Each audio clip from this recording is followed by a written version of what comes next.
Kota Medan.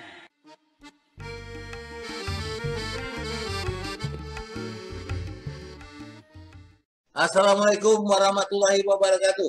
Waalaikumsalam warahmatullahi wabarakatuh. Oke, selamat weekend di Medan. Bagaimana keadaan? Aku lihat di hari kita semua di 4 orang ada di Medan. 1 orang di Jakarta itu, sedang aku 1 orang di Bogor. Terpencar kita, tetapi tetap dikurung oleh COVID. Luar biasa ini COVID. Hah? Udah tidak bisa kita lari kemana-mana. Kalau orang bilang entah ada lagi tempat sembunyi dari COVID ini. Tapi udahlah. Let's be optimist. Tapi Jaya tetap sembunyi tuh. Jaya tetap sembunyi dia. Bersembunyi di balik lalang dia. Soal COVID, dia bersembunyi di balik lalang.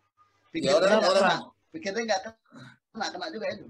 Orang dia bilang kota masuk nggak ada COVID di sana. Ya itu makanya kan bersembunyi di balik belai lalang kata Idrus. Yang termasuk yang apa PPKM itu kan Kota Medan. Kota masuk nggak ada. Kota masuk. Bagus, aku setuju sih Jaya ini optimis itu bagus. Tapi jangan keoptimisan kali. Nanti menjadi bumerang pula balik perkara itu. Ya. Jadi, oke. Berani itu boleh ya. Cuman jangan berani melompat ke mulut buaya. Oh iya, itu nekat. Jadi nekat sama berani. Oke. Bersama kita di sini ada seorang teman lama. Aku tidak mau bilang dia tamu, ini kawan ini. Karena dulu kawan kita main-main, dia masih kita muda-muda, masih remaja. Walaupun esensinya tamu, Les. Karena tamu itu kan tatap muka. Oh iya. Oh iya itu dia adalah Awaludin Tayyab. Kami manggilnya panggilan sehari-hari Ludi. Aku sama sekali tidak tahu apa kegiatannya akhir-akhir ini. Karena itu aku mau tanya aja apa yang sedang dia lakukan. Kayak si Is bilang tadi, dia bukan tamu, teman lama sebenarnya. Jadi memang kebetulan beliau ini lebih banyak aktivitasnya di kampus. Ya. Jadi dia ini juga aktivis di organisasi, terutama intra-universitas, ekstra, politik, mana-mana semua. Ya, dan terakhir kalau nggak salah aku juga jadi wakil dekan di Fakultas Teknik Universitas Sumatera Utara. Wah ini banyak nih merambah kemana-mana. Jadi mungkin hari ini menarik juga nih dia ngomong-ngomong mau ngangkat sebuah topik pembicaraan kita yang banyak orang juga nggak tahu. Mungkin kita sampaikan aja langsung. Ini kan ada konsep baru yang dilemparkan oleh Mas Menteri tentang kampus merdeka. Nah ini di mana-mana jadi pertanyaan. Nah susahnya juga orang-orang yang berkompeten juga sebenarnya belum bisa menerjemahkan secara jelas apa ini maunya kemana. Tapi adalah improvisasi masing-masing ya. Apa itu? Apa judulnya apa ini? Kampus Merdeka. Kampus Merdeka. Ya. Jadi begini ya, Kampus Merdeka ini kan satu gagasan yang dilontarkan oleh Menteri. Kalau ini sebagai taktik untuk mencapai tujuan pendidikan tinggi, itu sih nggak ada problem, silakan. Tapi ketika dia menjadi strategi, nah ini akan jadi masalah. Maka akan terjadi tumpang tindih, ganti menteri, ganti strategi. Kan ini yang kita nggak mau. Jadi saya, ya kebetulan di antara kita berenam ini, saya yang masih mengendap-endap sedikit lah ya di kampus. Nah saya mencoba mencari untuk bisa menjawab. Karena mahasiswa juga bertanya. Ya, jadi, tapi saya ingin ada kesepakatan dulu, bahwasanya apa yang saya sampaikan ini bukan kritik. Tapi ini masukan. Mudah-mudahan bisa diterima, kalaupun nggak bisa nggak apa-apa. Karena kadang-kadang kita sekarang ini alergi kali sama kritik, jadi saya nggak mau itu. Yang kedua, ini tanggung jawab moral saya lah sebagai seorang pensiunan di perguruan tinggi yang kebetulan kami sama Jaya. Ya cuma Jaya lebih banyak di luar, saya kebetulan masih sedikit di dalam. Nah jadi saya ingin menyampaikan, kalau kita mau berbicara tentang kampus merdeka atau satu strategi di sebuah perguruan tinggi, mungkin saya mencoba mengibaratkan yang sederhana dulu. Ini ibarat sebuah rumah sewa. Ada pemilik rumah sewa, ada keluarga yang menyewa. Siapa pemilik rumah sewa? Yaitu menteri, pemerintah. Nah, siapa penyewa? Yaitu rektor dengan sivitas akademikanya, mahasiswa dan dosen. Nah, ini harus kita lihat. Jadi, si pemilik rumah sewa ini, kalau dia berharap penghuni rumah sewa itu bisa sehat, bisa kreatif, inovatif, dan sebagainya, dia mesti bisa menciptakan rumah sewanya itu betul-betul memenuhi persyaratan aman, nyaman, dan mendukung, supporting. Jadi safe, comfort, dan supporting. Kalau enggak ya nggak bisa, dia hanya ngomong aja kalau rumah itu WC entah di mana, ini entah di mana ya kacau. Nah kemudian penyewa, rektor sebagai kepala rumah tangga harus bisa menerjemahkan dengan baik. Jangan jadi ceret. terima, tampung, tuang ke bawah apa yang dari atas. Nah, ini bingung semua. Tapi buatlah sesuai dengan kemampuan. Karena begini ya, kemampuan sebuah perguruan tinggi itu nggak sama. Walaupun sama-sama akreditasi A itu kan antara 80 ke 100. Jadi ada yang A80 sama A100 itu kadang-kadang nggak kelihatan, tapi padahal jelas nggak sama kualitasnya itu. Tapi sama-sama A. Jadi ini yang perlu kita jaga. Nah, berbicara tentang kampus Merdeka ini, kata-kata Merdeka ini kan menarik. Bisa positif, bisa negatif konotasinya. Ya. Nah, kalau kita kalau tadi konotasi aku pertama waktu Idrus bilang kampus Merdeka, aku mau bertanya, memang ada yang tidak merdeka rupanya? Itu makanya pengertian merdeka ini kan ini lo hari Jumat, aku kan Senin sama Jumat tetap ngajar. Masih ngajar aku di kampus USU. Aku masih ngajar. Nah, kemarin aku mengajar mata kuliahku jurnalistik. Kebetulan mahasiswa itu bertanya ketika aku membicarakan kemerdekaan pers. Dia tanya, bagaimana menurut Bapak dengan kemerdekaan kampus Merdeka itu? Aku balik tanya, menurut kau itu mana itu? Kampus Merdeka itu. Kalau kami setuju, Pak, katanya. Kenapa? Ya, kita lebih bebas mencari bebas menetapkan atau menentukan pendidikan atau mata kuliah apa yang mau kita ambil, kemudian sumber-sumber mata kuliah apa yang mau kita pelajari ke sumber kita atau ke dosen. Jadi tidak tuntas. Apa itu tuntas? Dia bilang apa? Tuntas itu tuntutan dari atas, seperti selama ini di kampus harus memenuhi apa yang dikatakan dosen. Ujian pun apa yang dikatakan dosen. Semua apa yang dikatakan dosen. Kalau ini kita bebas untuk mencari sumber-sumber baru, sumber pengetahuan. Kan Bapak tahu, kita ini kan udah merdeka betul dengan adanya digital ini. Kenapa dengan kemerdekaan belajar kita ditantang? Lepaskan aja. Jadi saya setuju kemerdekaan kampus itu atau kampus merdeka itu. Bagaimana? Ya. Nah, itulah yang saya bilang, konotasi merdeka ini bisa positif, bisa negatif. Jadi apa yang dimaksud mahasiswa itu juga, kalau saya sebagai pendidik yang sudah 34 tahun lah sebelum pensiun itu, merasa tidak bisa. Jangan seperti ini, maaf cakap ya, hewan dilepas di padang pasir, suka hati dia lah mau makan apa saja. Kita ada perguruan tinggi itu tujuannya apa? Ada universitas, ada fakultas, ada prodi, itu kan untuk pembidangan yang lebih terarah. Ya, supaya mahasiswa itu betul-betul siap pakai. Jangan dia terlalu general, sehingga dia tidak tahu core-nya pun apa. Sementara di kampus Merdeka ini saya dengar macam saya lah, mahasiswa teknik misalnya. Apa boleh saya ngambil ke sastra, dikasih SKS? Kalau non SKS silakan. Tapi kalau pakai SKS itu kan mengurangi. Nah, saya mau kasih contoh begini ya. Ini ada dua unsur yang mau saya sorot, dosen dan mahasiswa. Tapi saya mulai mahasiswa dulu, walaupun biasa kan subjek baru objek. Mahasiswa ini objek, dosen itu subjek.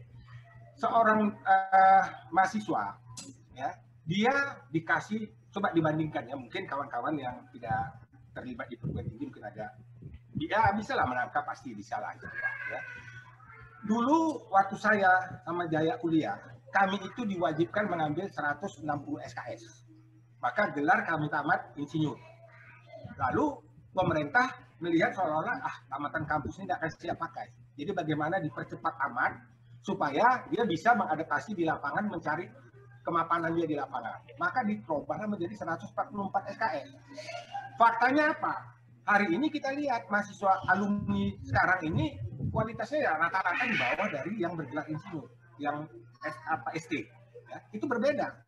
Nah, sekarang kampus Merdeka ini boleh ngambil keluar, dikasih SKS, ini akan diirit lagi SKS daripada core pelajarannya itu. Mau jadi apa lagi?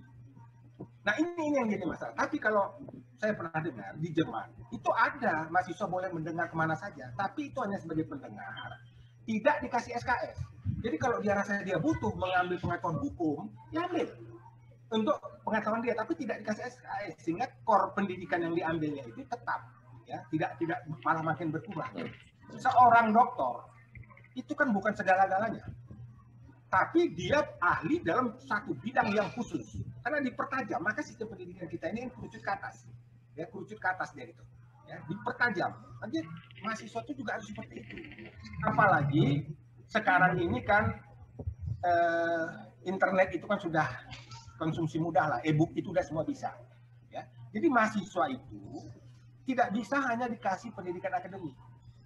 Tapi juga ada profesionalitas yang harus diberikan kepada dia. Yaitu apa? Itu dosennya. Jadi kalau ada dosen kalau menurut saya ya, tadi setelah mahasiswanya itu jangan dikasih bebas suka hati, dia mau ngambil ke sastra, mau ngambil ke ekonomi, ya kalau dia rasa perlu silakan dia kuliah pendengar, tidak usah ada SKS, tapi dia dimantapkan di akademik yang dia ambil. Nah, jadi seorang mahasiswa itu dengan dia bisa melihat e-book dan sebagainya, bisa jadi dia punya literatur sama dosen.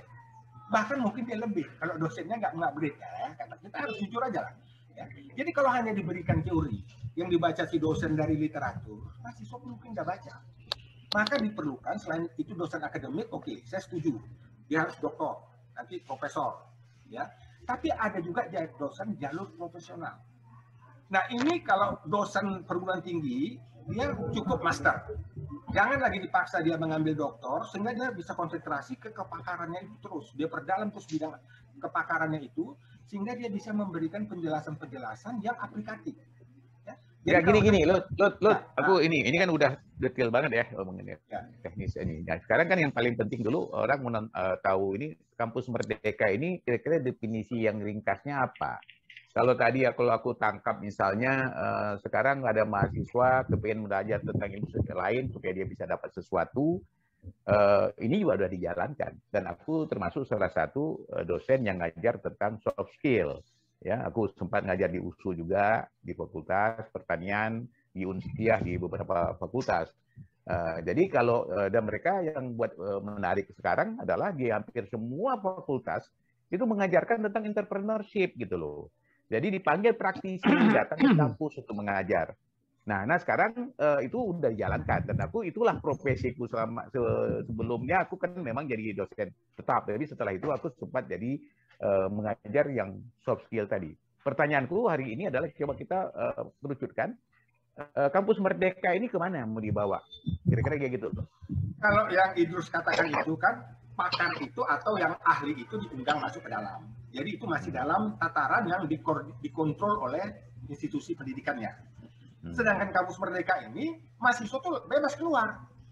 Dan mau diambil apa saja. Ini yang saya tangkap ya. Saya sudah berdiskusi dengan satu orang yang selalu menjadi pimpinan FGD. Ya, tapi saya nggak usah sebut nama lah ya.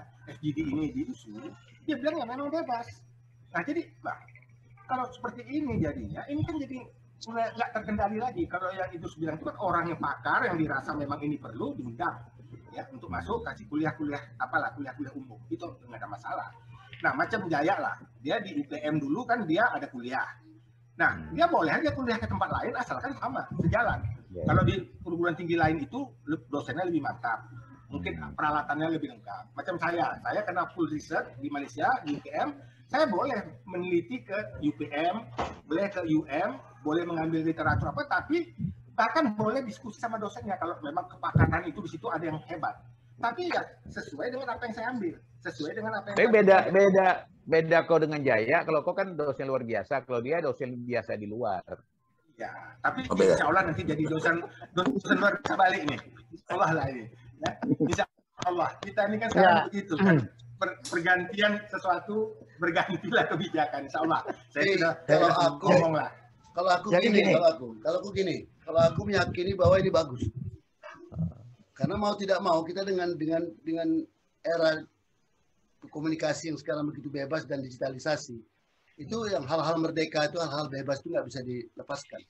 Walaupun kita mengikuti peraturan-peraturan atau aturan-aturan main yang dibuat oleh perguruan tinggi itu, tapi tetap saja seperti yang disinggung tadi kan, dia gampang saja melihat dari Google dari manapun untuk belajar tentang ilmu pengetahuan yang diajarkan tuntas oleh dosen yang tadi itu, yang biasa kita itu. Nah kemudian, tapi tidaklah mungkin kalau kampus Merdeka ini tanpa, misalnya gini, tak mungkinlah kampus Merdeka ini sebebas-bebasnya, semerdeka-merdekanya tanpa aturan, tak mungkin. Sama dengan pers Merdeka, tidak mungkin pers Merdeka itu sebebas-bebasnya. Paling tidak harus mengikuti norma-norma, paling tidak ada norma agama, norma adat, dan lain sebagainya. Nah begitu juga kampus. Kampus Merdeka ini menurutku, dari yang dialog kemarin dengan mahasiswa, itu kampus Merdeka itu tetap ada koordinasi, semacam koordinasi. Jadi perguruan tinggi akan punya nilai-nilai, akan punya aturan-aturan untuk yang seperti ini. Jadi sesudah dia membebaskan mahasiswanya untuk mengambil ilmu pengetahuan dari mana saja dan mengumpulnya, tetapi dalam ujian, dalam skripsi, dalam yang lain itu tetap ada aturan. Ada aturan ditentukan oleh perguruan tinggi. Tapi Nah, itu ingat dia, tidak bebas. Jadi kita nggak perlu bahwasanya takut. dalam kampus Merdeka ini kebebasan itu diberi SKS. Ini yang jadi masalah. Oh, Sehingga akan mengurangi Tidak masalah. SKS daripada disiplin ilmu di Kordia. Kalau tidak pakai SKS silakan. Tidak masalah. Menurut aku gini, ya. Di mana salahnya misalnya kalau misalnya mahasiswa teknik itu belajar komunikasi? Tidak ada salah. Nah itu makanya kenapa kalau komunikasi itu dibikin SKS-nya nggak boleh?